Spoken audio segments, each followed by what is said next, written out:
Outbreaks of deadly diseases once threatened whole families, communities, and sometimes entire cities. Life-saving vaccines were produced to prevent this senseless loss of life.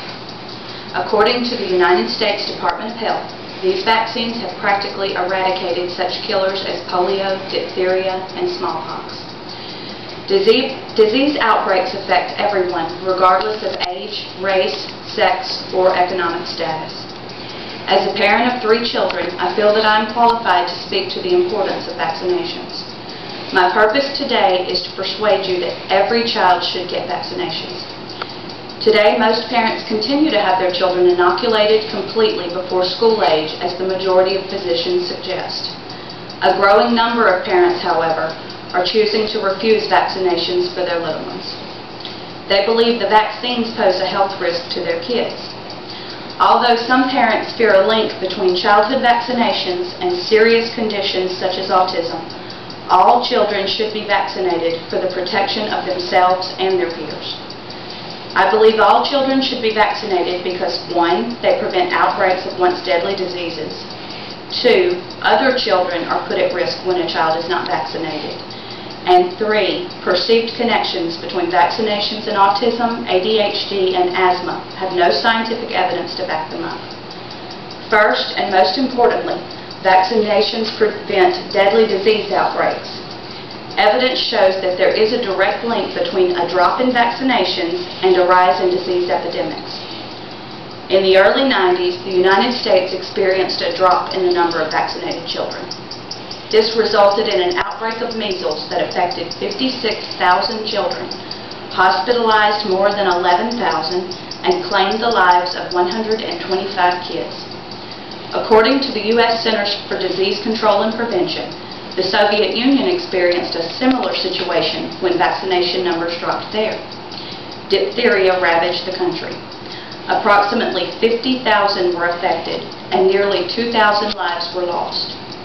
While there is a certain amount of risk associated with vaccinations, this is minimal in comparison to the risk of death associated with a disease one is left vulnerable to without them.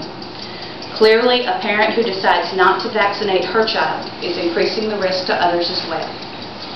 Children who are not yet old enough for vaccinations and children that are not medically able to get shots are at increased risk to disease when unvaccinated kids come in contact with them. The vaccination of others is their only protection. Less than 2 decades ago, a church in Philadelphia had an outbreak of measles and lost several children to the illness. Most of them had not been inoculated.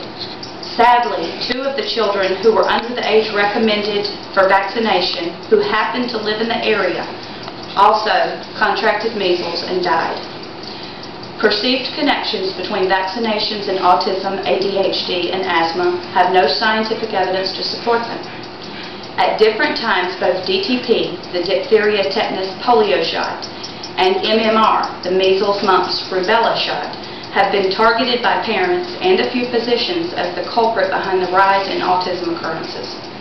Mercury is the ingredient thought to be the direct cause of the reported adverse reactions.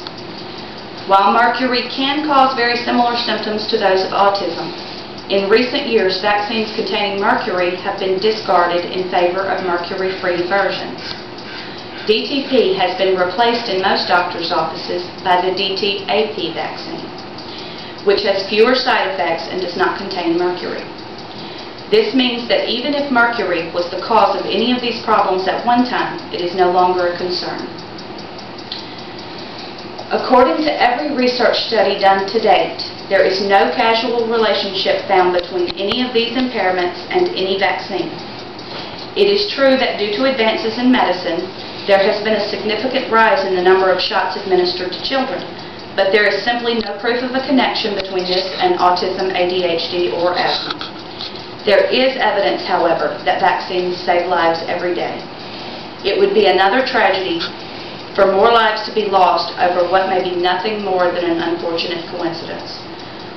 While it is not wrong to question the safety and advisability of any action that affects one's child, it is certainly wiser to rely on data rather than fear. Research definitely needs to continue into the matter of the rise of these problems. Is it possible that they are caused by pesticides and preservatives found in our foods? Is it also a possibility that they are the result of pollutants in the atmosphere? Either one of these things and numerous others could be to blame. No rational parent would, even for a moment, consider depriving his or her child of food or air, though both have been proven to have negative effects. It likewise makes no sense to deny our children disease-preventing vaccinations based on unproven assumptions. The purpose of my speech today has been to convince everyone that vaccinations for children should be a priority. People have grown accustomed to living in a world virtually free from disease outbreaks and seem to forget that it is due to vaccinations. It is apparent to me that vaccines are the best way to protect ourselves, our children, and the world at large from deadly diseases. As a mother and someone with a vested interest in preventing the heartbreak that comes with massive disease and death, I feel qualified to share this information with you. There is no one in this audience that can say this issue does not affect them. If any of you know someone who has chosen not to have their children vaccinated, please share with them what you have learned here today. Thank you.